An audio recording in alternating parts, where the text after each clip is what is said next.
Hereby, I open this academic ceremony in which Eleni Liapi will defend the academic thesis Studies on the structure and function of the tRNA-like molecule mascRNA and associated ribonucleoprotein complexes. May I invite you to present a summary of your study and the conclusions of your thesis. Dear Prorector,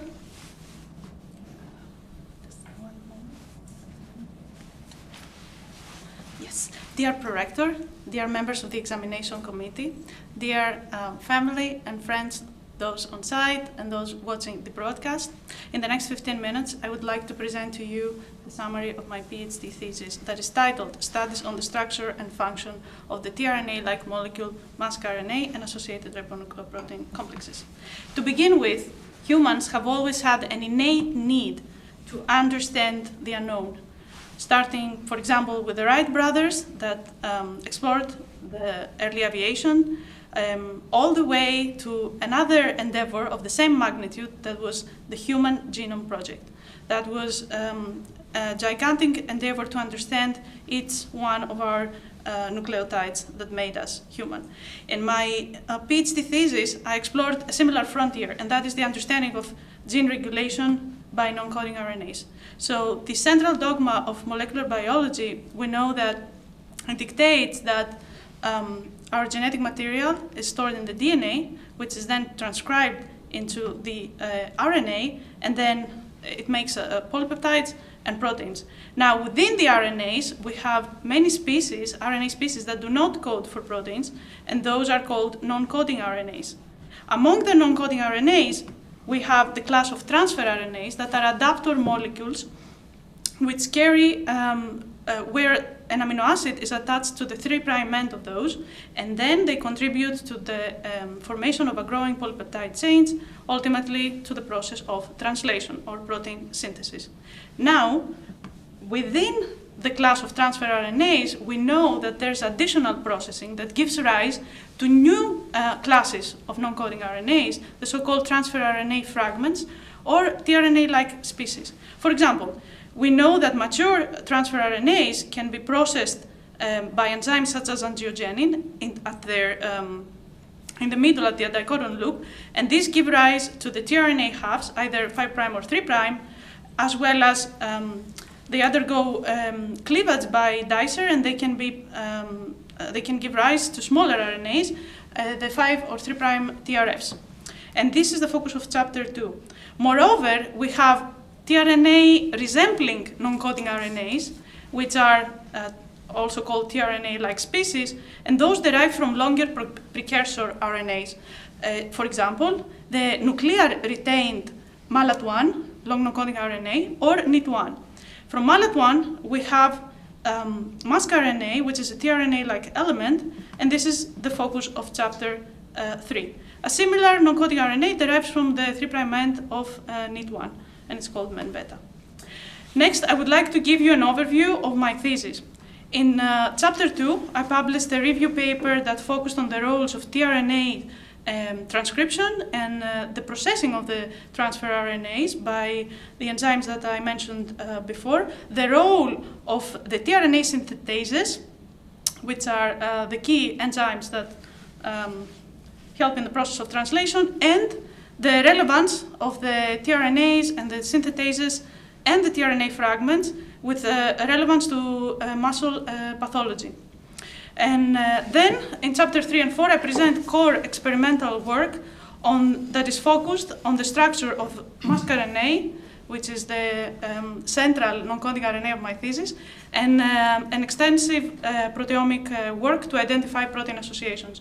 And then in chapter 4, I present to you a proof of concept methodology to delete mascRNA from the human genome in order to identify its functionalities. Now, mascRNA, the central non-coding RNA of my thesis, is a gene that is conserved across evolution.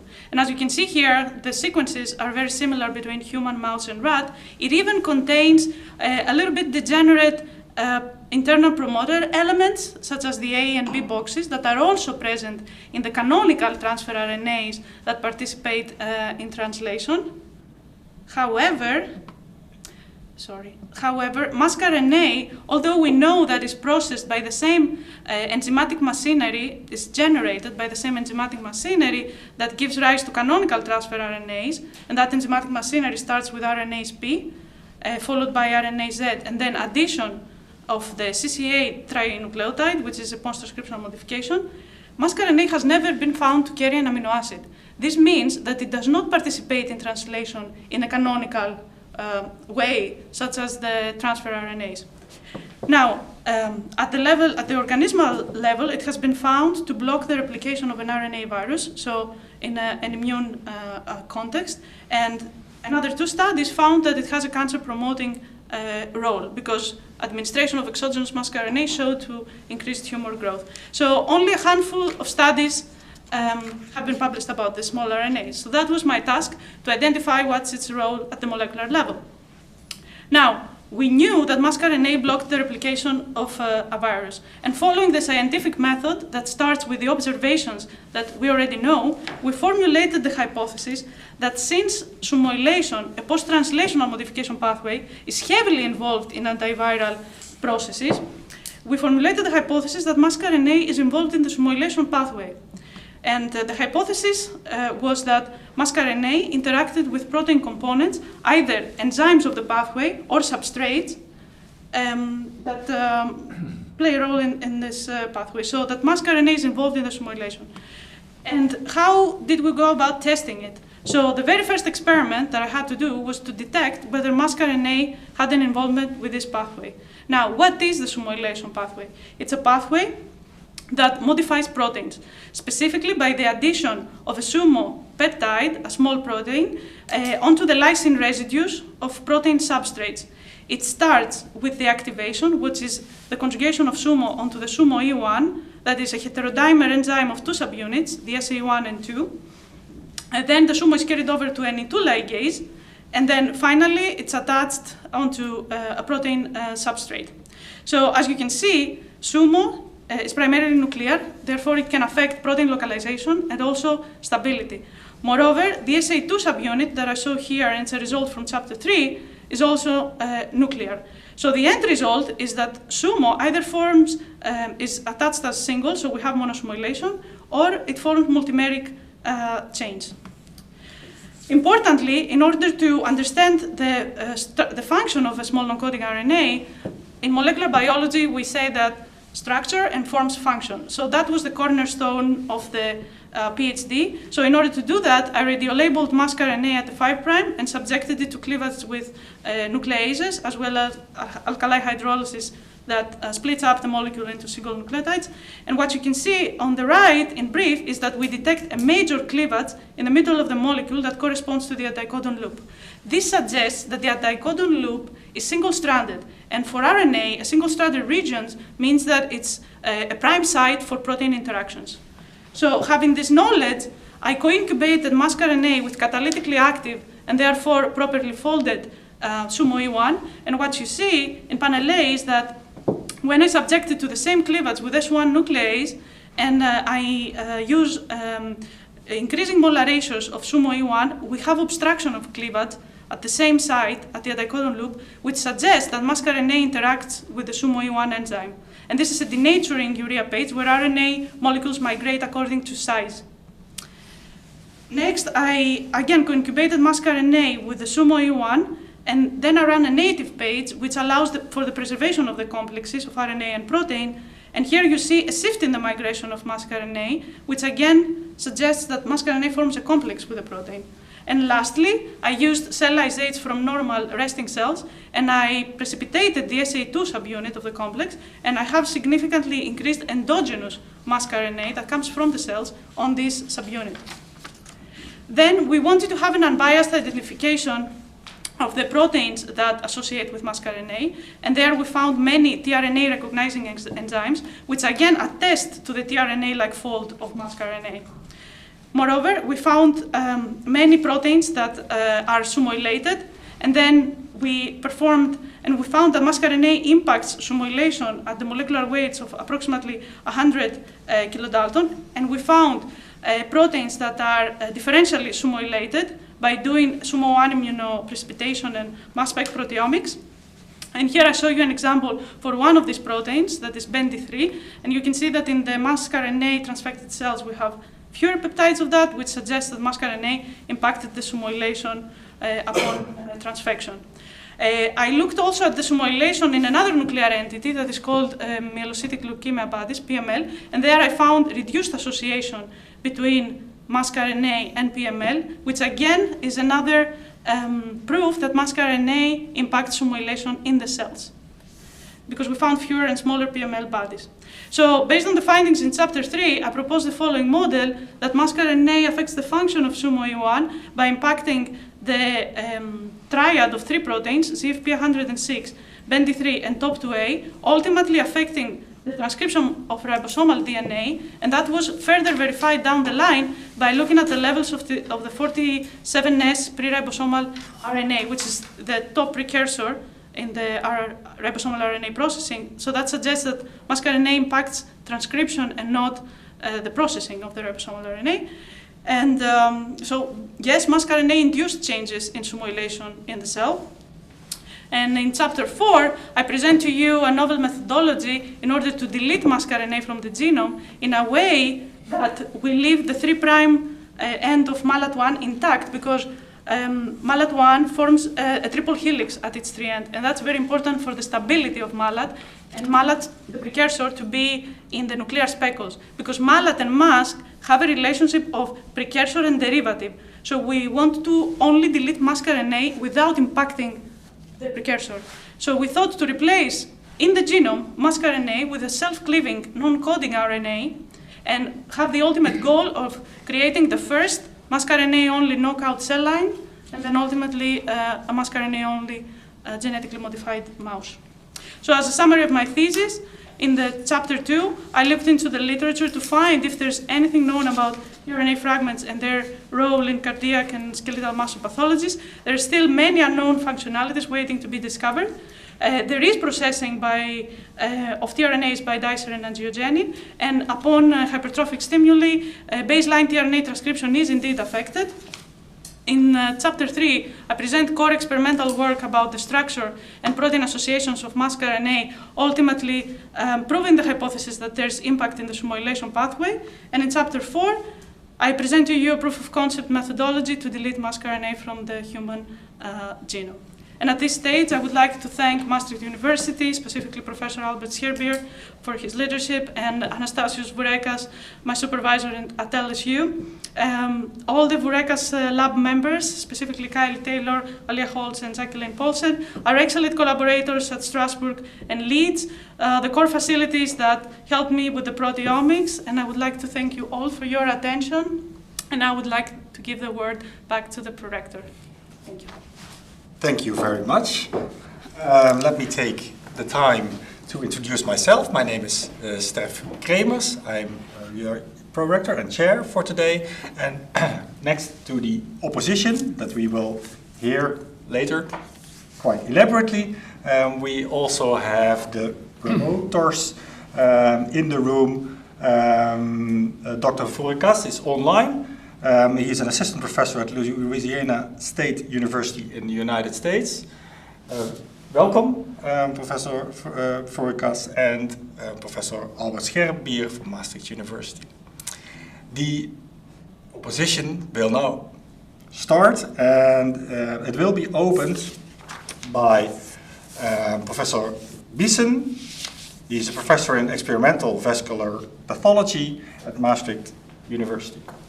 Okay, thank you, Paul. First of all, dear candidate, my congratulations on the completion of this thesis. This probably is in the top 3 of weighty theses that I received. It's pretty long, it's full of details and full of information on a topic that I need to admit that is not exactly my core business. So I'm not a specialist on non-coding RNA. So I learned a lot from reading your thesis. I would also like to involve your supervisors, Professor Scherbier and Professor Vurikas, into these congratulations. But I'm not only here to congratulate you, I also have some questions to you. I will start pretty easy because you need to warm up the engine, but probably that's not needed anymore. So I'll start with a more sort of a broader conceptual question regarding your discussion on page 294, figure 2A. Yes. 94. Yes. That figure nicely illustrates the massive and progressive increase in investments and leads in RNA-based therapy since 2016. Yes. May I assume that the bulk of these investments involve antisense and microRNA, so the long non-coding RNA? Yes, that is. That's right. But do you happen to know if there are also among the candidate targets, so these long non-coding RNAs? Yes, I know there are also companies that Yeah. have patented long non-coding RNAs with relevance to cardiomyopathy. So there's indeed a growing biomedical interest also in other non-coding RNA species, besides the antisense targeting with siRNAs or some microRNAs. So yes, there's broader interest. Okay, besides so the few companies that I list here. No, I'm the first to believe you.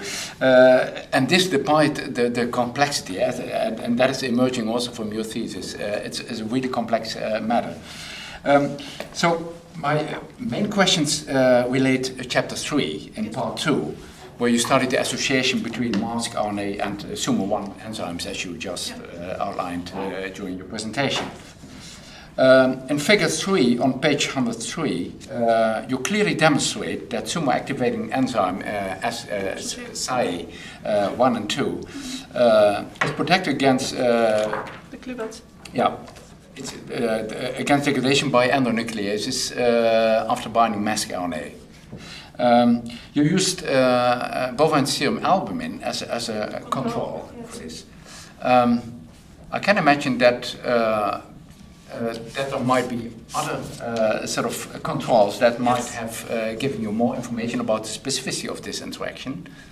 Highly esteemed opponent, thank you very much for your kind words and your question. Indeed, BSA was one of the first controls that we used, and once I established the interaction, I was indeed planning to use mutant versions of the same protein to further pinpoint exactly where does this association happen, because we know with this nuclease assay where it happens from the side of the RNA, but we don't know, we still need to discover where exactly it binds on the surface of the protein. So for that I would have further controls, and those including mutated versions of the protein at amino acids that are candidates, prime candidates for protein associations. And how about modifying the RNA at the binding loop, because you have a good indication? Yes, that we can. I could also use further mutants of the RNA to pinpoint the association further. But the obstruction at the anti-codon loop was the starting point. So definitely we can also mutate other regions and further identify the exact binding surface and interface between the two. So there's a lot of work waiting to be done. There's still work ahead. Yes. But mutants are necessary indeed. Okay. Then my second question relates to the derivative that you use for these studies. That is an his-tag protein. Yes. Because these are pretty small proteins, does the his-tag by itself, because it's positively charged, interfere with RNA binding in some way? And did you check for that, and how? Thank you for your question. In order to answer that, indeed, we were wondering if the his-tag plays a role, but we also used a protein from another source that does not have a his-tag, and this is the EMSA that follows up in figure 5. And again, we saw the similar pattern. We detected an association. So the 6 his-tag we got from, let's say, company A, and the other protein we got from company B, and it didn't have any his-tag. We confirmed that. So you see again the same association profile. So we did address the effect of his-tag in this manner. Yeah.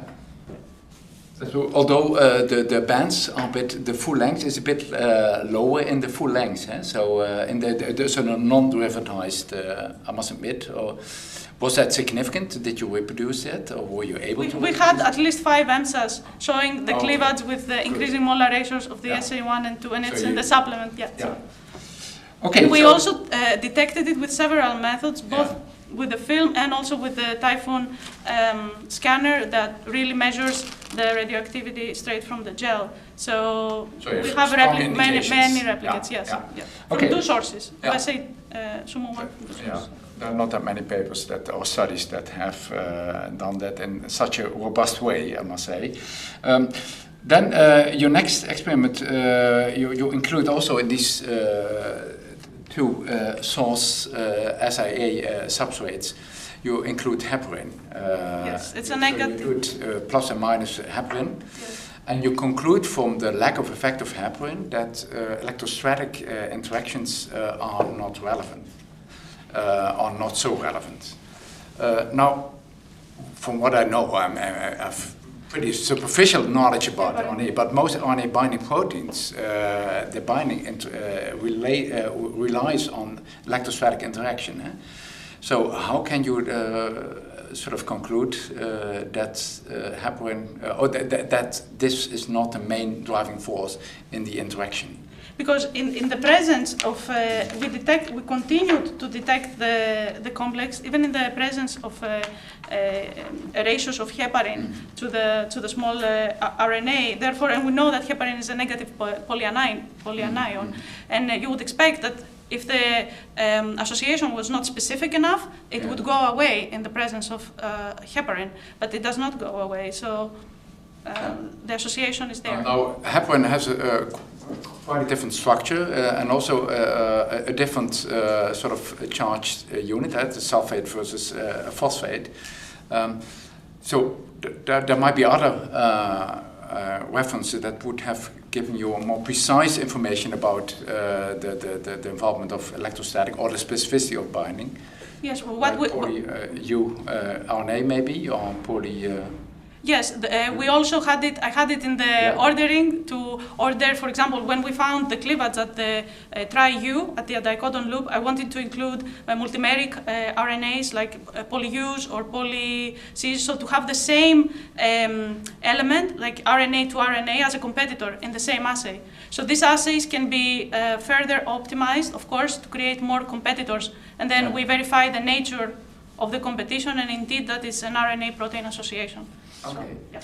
No, I'm completely contented with the answers, and I give the word back to the pro-rector. Thank you, Professor Wilson, who was also the chair of the assessment committee. And the opposition will be continued by Dr. Vonken. He's associate professor in molecular epigenetics at Maastricht University. Yes. Thank you very much, pro-rector. Dear candidate, I was impressed by the amount of work, especially the sheer number of experiments that you did. And what I was particularly elated about was that your approach spans at least 40, if not 50 years of technology, right? EMSAs. Who does EMSAs these days? And then at the end, you come up with CRISPR-Cas. So you literally span. EMSA was big when I was your age. Anyways, most of your thesis is of a very exploratory nature. Although you do make considerable advances, it is not necessarily in knowledge as much as you generating leads for further research, and that is perfectly okay. It is not an easy field. And the reason why I make that statement is that this is what I wanted to interrogate you on, or discuss with you, let's put it that way. First, it's not an easy field, this, because it looks like, if you look at all the knockout studies that were done, with Mallat. of factors somehow or another associated with MASC. None of them appear to be essential for life. Mallat is not essential. I mean, the mouse lives. If you look at Sumo 1 and 3, they're redundant. Sumo 2 is the only exception, right?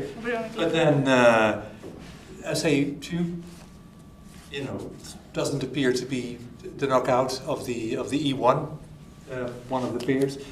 Doesn't appear to be essential. And even the enzymes that modify some of these MASC, like DNMT, the most you get is some cardiac hypertrophy.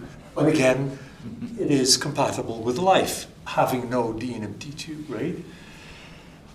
So evolutionarily, what do we know about MASC, RNA, and mallat? We know, first of all, highly esteemed opponent, thank you very much for your words and your very interesting question. So we do know that the mallat locus is conserved even earlier in the evolution, all the way down to lizards. So they do identify tRNA-like species, even in smaller organisms. So genomically, there is a gene Let's looks like go mallat. a little wider. Let's go a little broader than that. Because we are pretty much evolved lizards. Yes. So the lizards are really not that far back. Yeah. They're all vertebrates, and I know that mallat and MASC are found in most vertebrates, but they're not found in yeast. And prokaryotes have never used mallats and MASC RNA. So what does that tell you about its potential function? I think this adds to the increasing layers of regulation that come with the evolution, and because in order to coordinate highly complex functions, such as all the functions that happen in a eukaryotic cell, we need more layers of regulation. And one of these layers of regulation happens through the extra genes that we discovered, such as mallat and MASC. So what's specifically unique about mallat is that, the same enzyme that cleaves the tRNAs, the transfer RNAs for protein synthesis, goes and cleaves mallat at that site. So I think there's more regulation that can happen instead of having multiple genes transcribed independently. We start with a longer precursor, and then the derivatives of that can have, because mallat and MASC have different destinies. Sure. In the cell, mallat is nuclear retained, MASC is produced in the nucleus and can have nuclear roles after biogenesis, but it can also be exported in the cytoplasm. So you have one precursor, two products, different destinies. So in my understanding, and to the best of my own knowledge, this is a parallel to the evolutionary process. That could be. Could be. The flip side is always, we weren't there when it happened, so we can only speculate. But nevertheless, it's super interesting to speculate about this, right? But back to MASC and mallat, or MASC RNA. It seems to be involved with pretty much everything that happens inside a cell. You've listed a whole bunch of, you call them MLOs, membrane-less organelles. Organelles. Some people call them nuclear bodies or speckles or whatever. And whatever you look at, there seems to be some sort of association with it. Now that poses an immediate challenge. And the challenge is, how are you going to study that if it's so fundamentally involved with anything and everything? Highly esteemed opponent, thank you very much for your question. I think the functions of mascRNA, from the few studies that are published, they are highly context specific.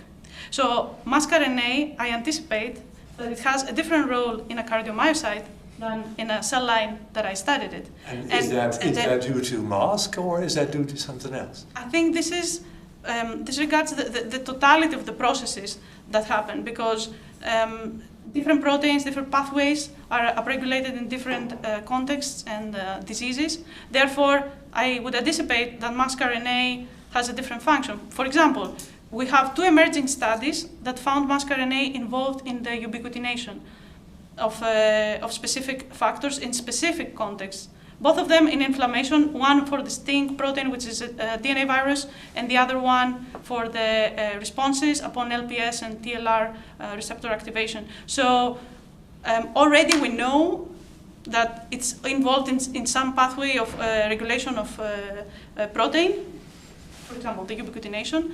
And we know that ubiquitination had the crosstalk with SUMOylation, so that's how I developed the hypothesis to drive me into this different... I would have done the same thing.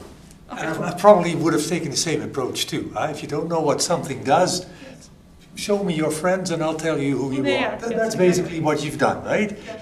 Now, but if you go back to that fundamental function, indeed, most of the studies at this moment look for extreme models, right? We have cancer, we have cardiac, inflammatory, or some other condition, viral infections. We just talked about evolution. Yes. Is that where we have to perhaps look for function of masc?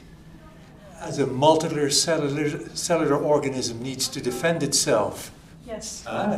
Against all sorts of things happening, or keep at least homeostasis very well in check. Is that where we need to look for mascRNA function?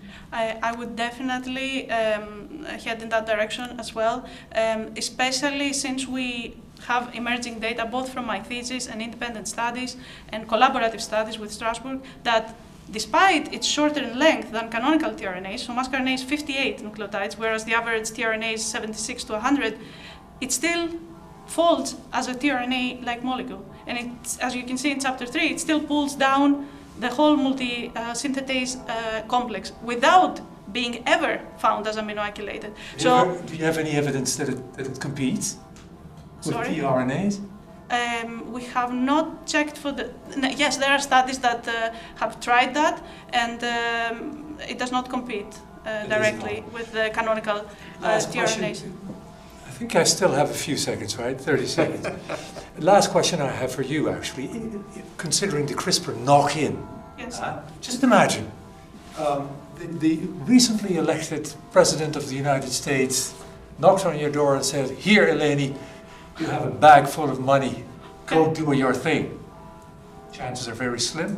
Yes. Nevertheless, what would you do? What would you do first? Okay, I would definitely do the next experiment, which is to create the homology arms, the DNA donor oligo, and actually test their combination. And the then model that you want to use?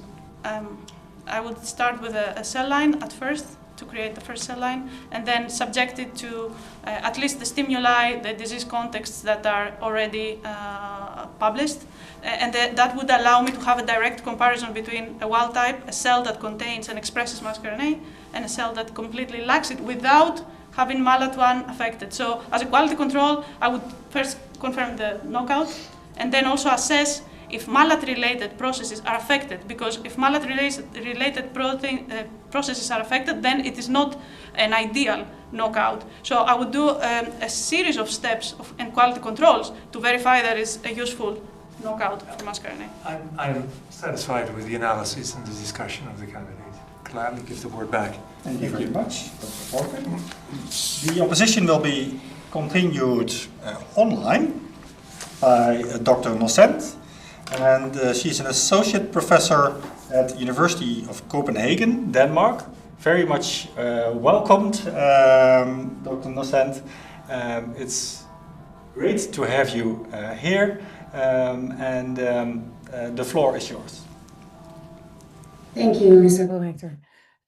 Dear candidate, I would just like to start with a brief question, and a brief answer is fine to that, but just connecting to the prior interrogator, and talking about potential functions for mascRNA, and maybe evolution as well, because many RNA studies, when we look at non-coding RNA functions, show that non-coding RNAs share a function or regulate maybe with their host genes. And since MALAT and mascRNA come from the same transcript, could you maybe use any published functions of MALAT1 to get indications for a function of mascRNA? Thanks for your question.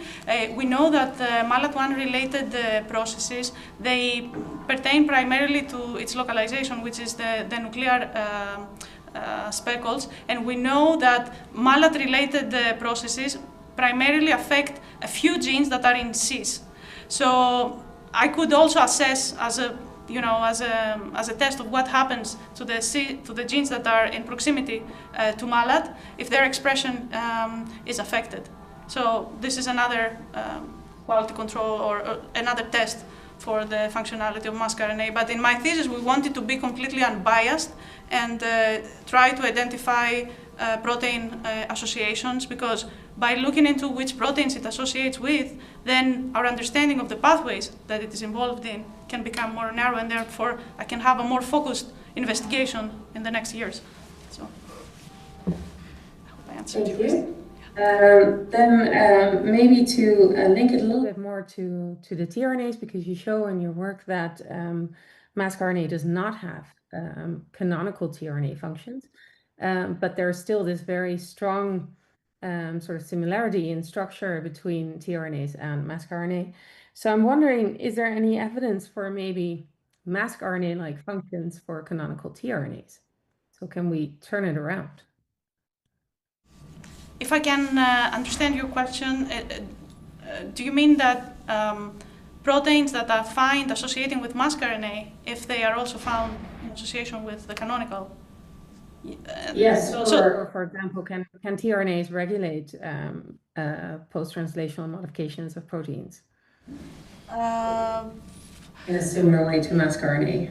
So for the first part, yes. I think I already showed that mascRNA associates with the key multisynthetase complex that primarily binds the canonical transfer RNAs. Now, if RNAs or tRNA specifically affect the functions of other proteins, my mind would go directly to the tRNA synthetases again, because they are the prime associating proteins. But right now, at the top of my head, I cannot, other than the SUMO one that I studied, I know that there's emerging evidence that many RNAs associate with proteins that are not typical RBPs. And these are the moonlighting functions of enzymes, for example, or glycolytic enzymes. But I cannot tell you of another pair that directly affects and has been proven to affect another protein. So. But there's increasing evidence of associations with RNA. So.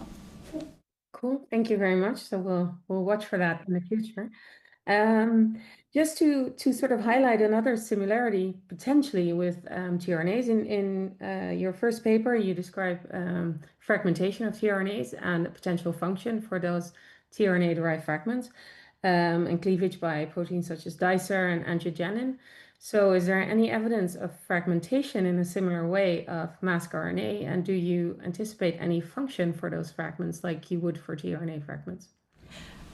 Highly esteemed opponent, thank you very much for this very thought-provoking question. So far, we have not found mascRNA to be specifically degraded upon a stimulus, because when the probes that I used to detect it detect always the 58, at least the 58 or the 58 plus the CCA. So I detected full, intact molecule. I have not detected it as fragmented. Therefore, I believe it's ultra compact, and it does not. It's more resilient to fragmentation than than the general proteinogenic transfer RNAs. But still, it needs to be experimentally tested. So it's a very good lead for the future. Thank you. So if I have time for, if I have time for a final question, I would like to hook on to that tight structure that you say, and the folding and protection from degradation or cleavage, because one thing that we know protects many RNAs from degradation are post-transcriptional modifications. And you mentioned one in your paper, an M1A modification in mascRNA, but we know that tRNAs are really very heavily modified. You haven't studied this, but you have discussed two papers that came out later that show the crystal structure of mascRNA. And in that crystal structure, do you find any indications for other modifications, maybe modifying the structure?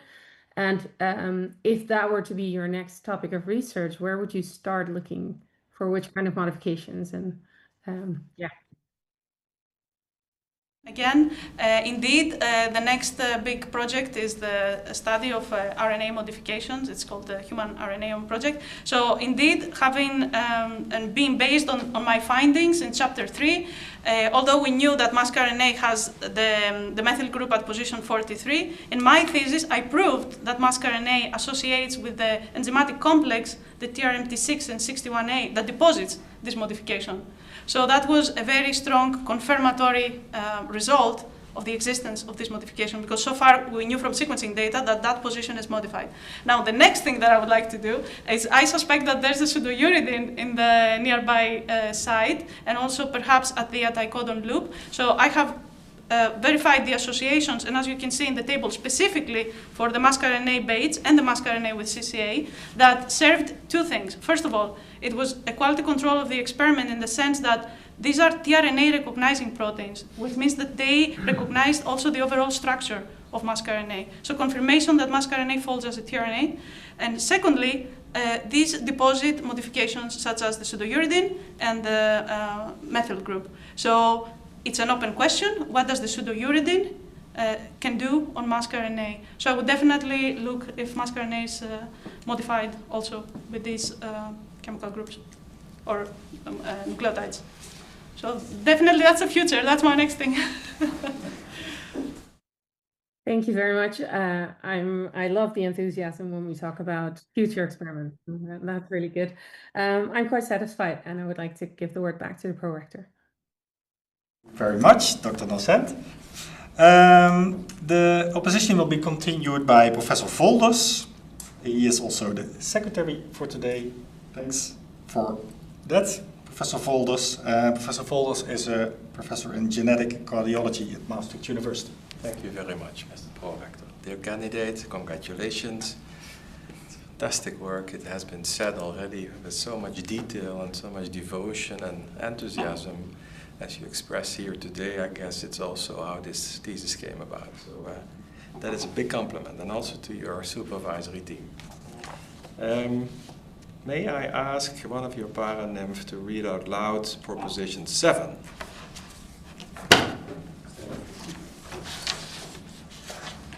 It is of enormous scientific interest to understand the full spectrum of protein partners of RNAs, since such functionalities are often masked by non-RNA-related enzymatic activities of cellular proteins, referred to as moonlighting functions.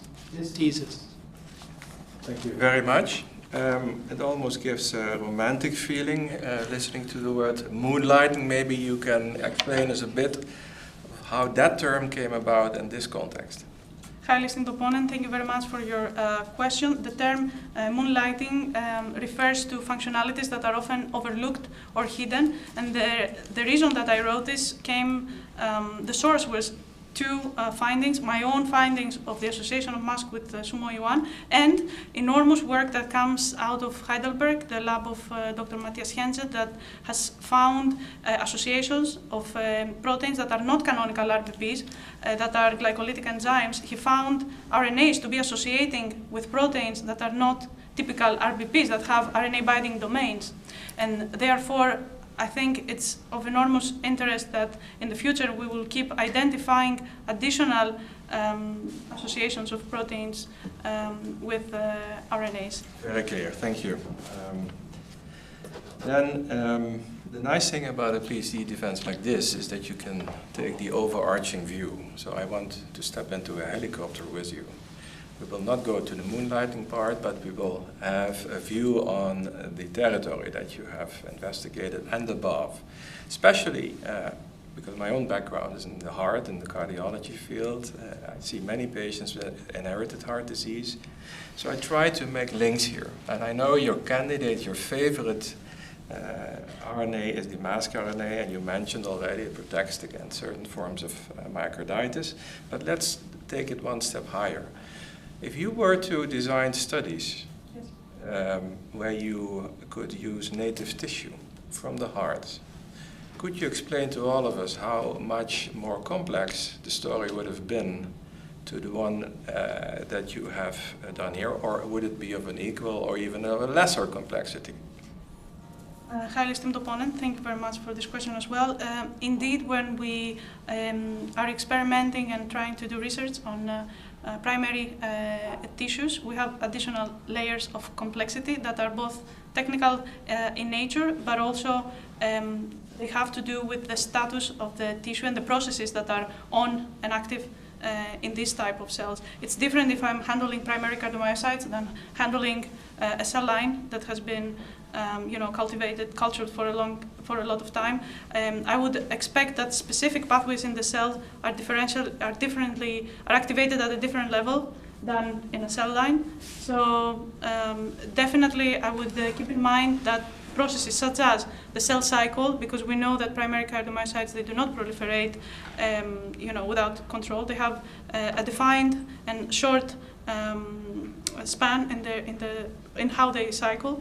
So therefore I would keep absolutely these elements in mind when I would design tests or experiments to find out functions either in an inflammatory context or other disease contexts such as hypertrophy. So absolutely there are differences between handling, assessing the function of the small RNA, which yes, it exists also, it's expressed in the heart and in cardiomyocytes, but there are definitely elements that we need to keep in mind when we design. And there is another layer, even under the physiological circumstances, that you have transcriptional elements, genomical regulation, obviously, that are chamber specific. So even it would depend on where you pick your tissue. That is not a question, that is just a command in addition to what you just said. Now you mentioned already some forms of disease. You also explained how specific RNA responses are different, or RNA patterns are different under either aging or hypertrophic stimuli or overload of the heart. So another layer of complexity is obviously not just the cell in itself, but also the disease imposed to the heart.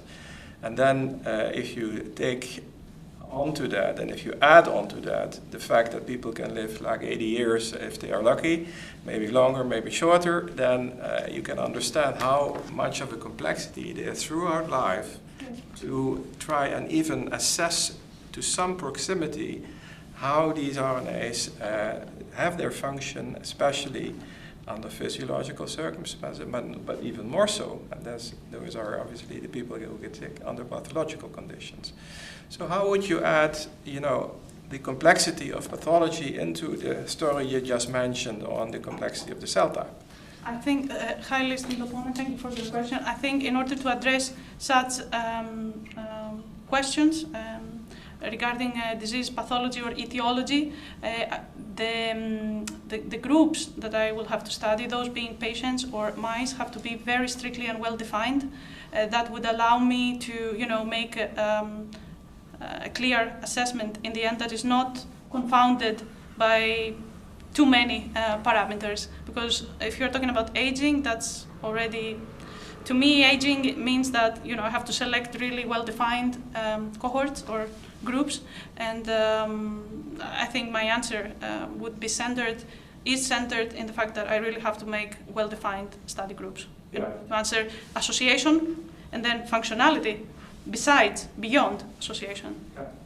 I think that's a very correct answer, and especially an answer that comes from an experimentalist who tries to define all the groups as very unique and very homogeneous. But look around, if we sit here and the diversity among people and ages and disease susceptibility and other kind of influences is obviously a very complex aspect if it comes to human biology. I don't have to explain that to you, but it is just to underscore the complexity that we discuss. Among them is another one, and that is genetic susceptibility. And there is data out there that show that for certain of the key proteins and certain of the cardiac syndromes, changes in the 5' UTR region may render those key proteins susceptible for differences in disease severity. So, my next patient, who could be a very scientifically well-trained person, could ask the question, so do I have that problem? And if I have it, could you repair it? The last question is obviously no, we cannot yet, but if you try to understand and explain it to the patient, what would you say? Where would we stand there in terms of genetic disease susceptibility for RNA influences? Thank you very much for your question again. So if we're talking about 5' UTR, then we're talking about messenger RNA. So it's an RNA that codes for proteins. And we know that the 5' UTR is an element of control for the mRNA translation. So the mRNA has to unbind, and so the translation can start. So definitely if there's a mutation at the 5' UTR, depending on how close it is to the starting codon, and because there is a possibility that the 5', the UTRs, they are single part of the single-stranded RNA, so this means they can form loops, or they can have a structure themselves. So and it is known that they affect protein translation. I would assess whether this mutation at the 5' UTR can impact the structure of the messenger RNA or impact translation of the protein. So I would go to the lab and I would make that mutation. I would try to see if the protein is translated with the presence or the absence of the mutation. And then perhaps I would be able to write a paper and tell the patient what can happen. That completes your answer, and that also completes my questioning. I give the word back to the prorector. Thank you. Thank you very much, Professor Volders. And the opposition will be continued by Dr. Nobben. And she's an assistant professor in cardiac metabolism at Maastricht University. Dr. Nobben. So yeah, dear candidate, also in line with what the others already said, first my congratulations on this quite big thesis with clearly a lot of data in it and a lot of work. Very detailed, and yeah, of course I also congratulate the rest of the promotion team with this. I guess my first question is also in follow-up of what Professor Volders already asked, also after seeing your presentation and everything. Professor Volders already said, like, yeah, I talk to the patient, I want to explain. If you would have to explain a patient, really talking to the patient and what you have been doing during your PhD with this work, how would you explain it to the patient? Like, how would you talk to the patient? What would you say? Patient without a scientific background, by the way. Okay. Hi, esteemed opponent. Thank you very much for your question. It is indeed something that we all scientists, including me, we have to work really on. I would try to explain to the patient that we humans, we are composed of fundamental units, and the unit is the cell. And within the cell, there's a system of control that has many layers. So one of these layers is genome or RNAome. So it's a set of materials that are expressed in his or her cells that they can drive towards a disease or a healthy state. So I would tell them that I'm looking primarily into things that are non-visible, but we know that we can test them, we can detect them. So I would try to explain to them that this is what research is about. Yeah. Okay. And if this, how shall I say it? Like, if you think about, if you take it a bit further, because this is the translational aspect of the translation of your research. If you now would look at translation in general and the translation of the results that you found. In our group, we're now also looking at sex differences. And sex differences in cardiovascular disease, yeah, we do see them, right? If I look at the simulation pathway in general, I think it is involved, like it has different effects on the estrogen receptor. I think it can be sumo-related, right? So, yeah. Do you think, if you think about the translation, would your results be different if you would look at male or female?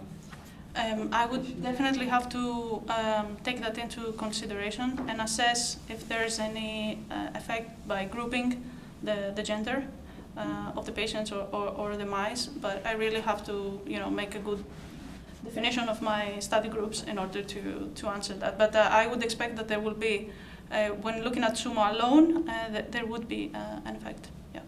And what effect do you expect? Do you have any idea what you could expect there? Like, Could be? I have not looked into the gender as an element of my research per se. Therefore, I need to do tests in order to answer that. So, yeah. Okay, clear. Another question that I had was in relation to your statistical methods. And for example, if we go to figure 57 on page 175,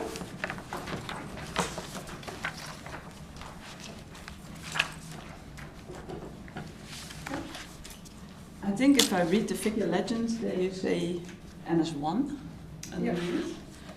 But still, I do see some statistical differences and significant differences, it seems like. Yeah. So could you explain me what you did there? Because I always thought that with an NS1, I'm not a statistical person, but like Yes. I thought an NS1 is not really, you cannot do any statistics. Can you explain what you did there?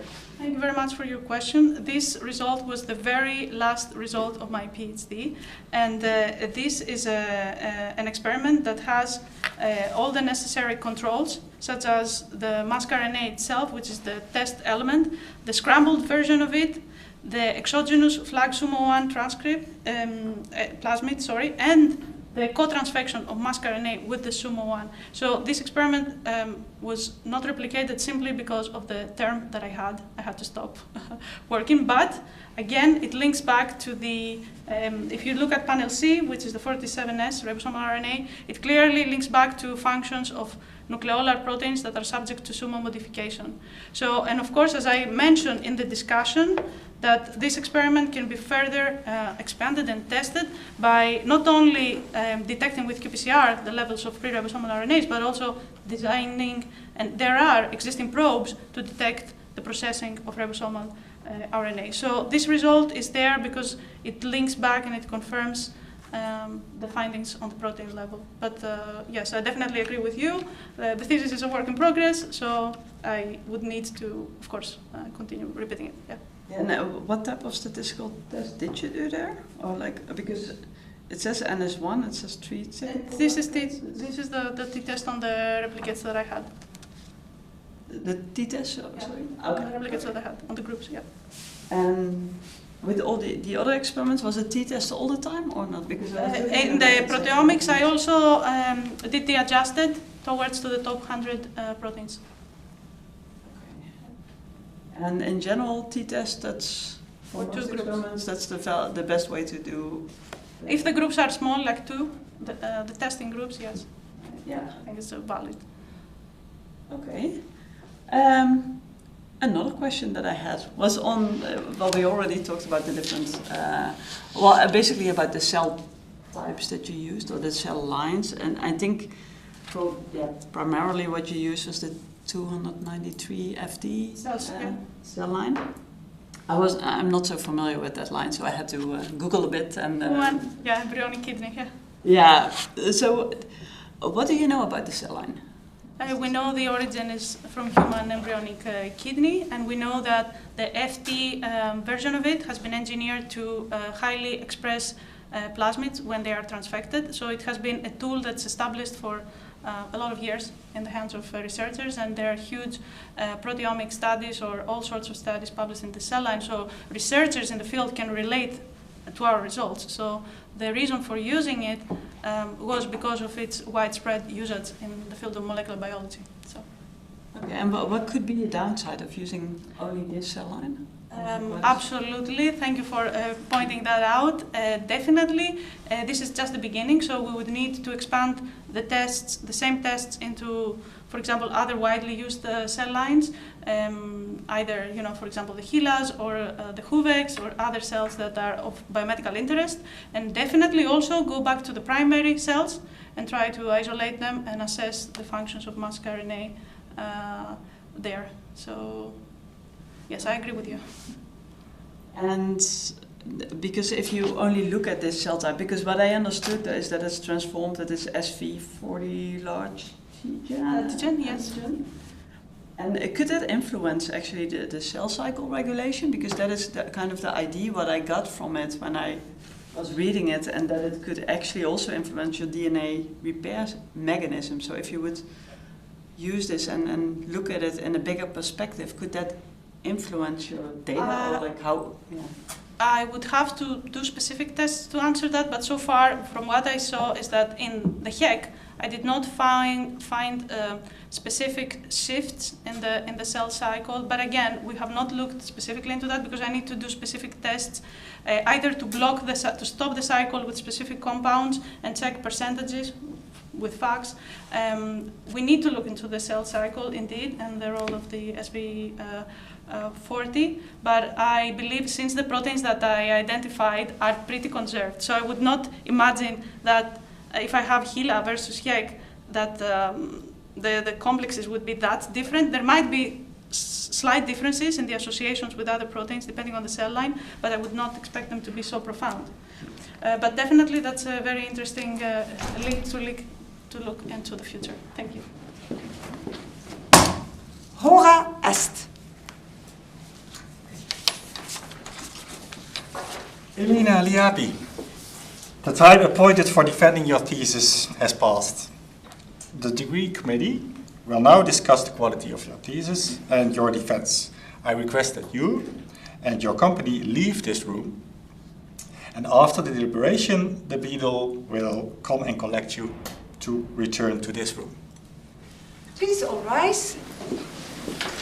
May I ask me? You can leave everything over here if you want. Please follow us. I'll go first. And you also invite to go.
podiums. Please be seated.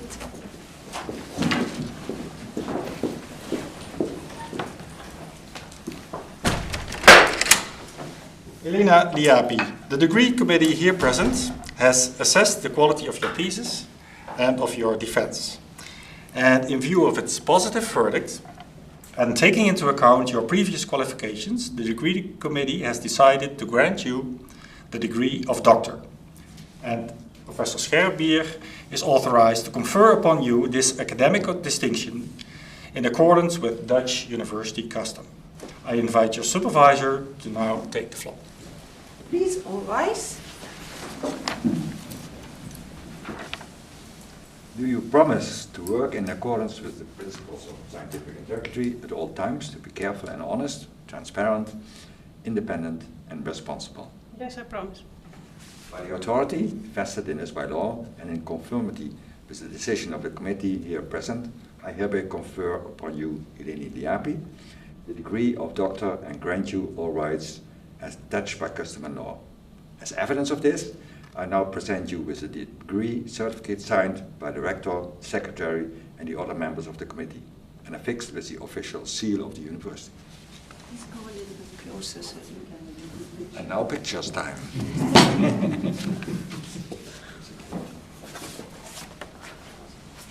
Stand there. Let have a picture.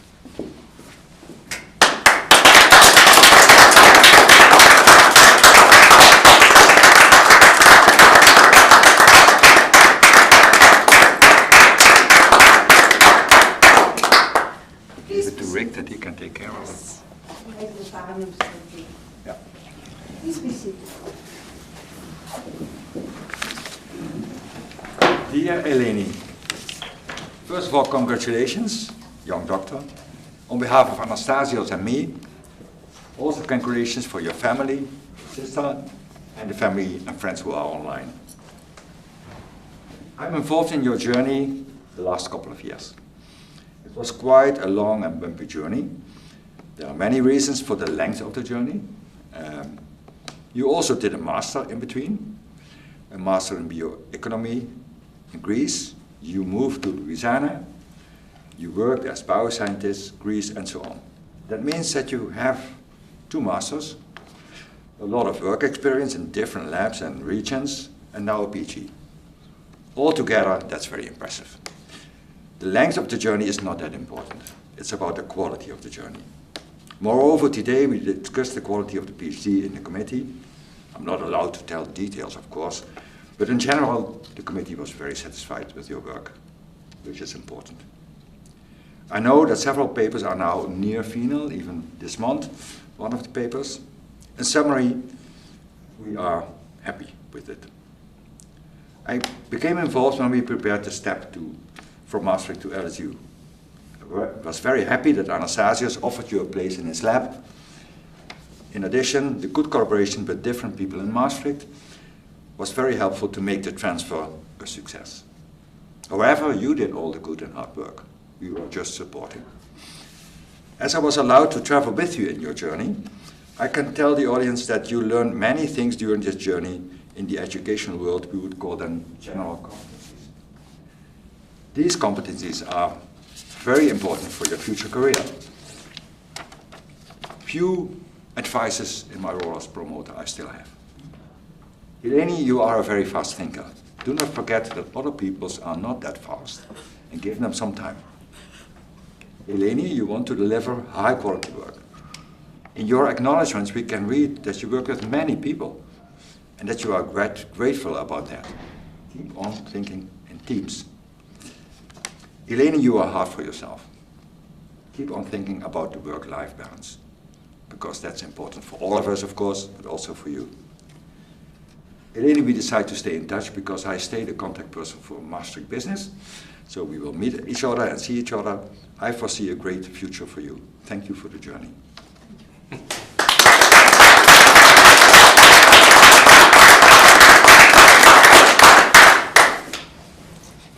Dear Dr.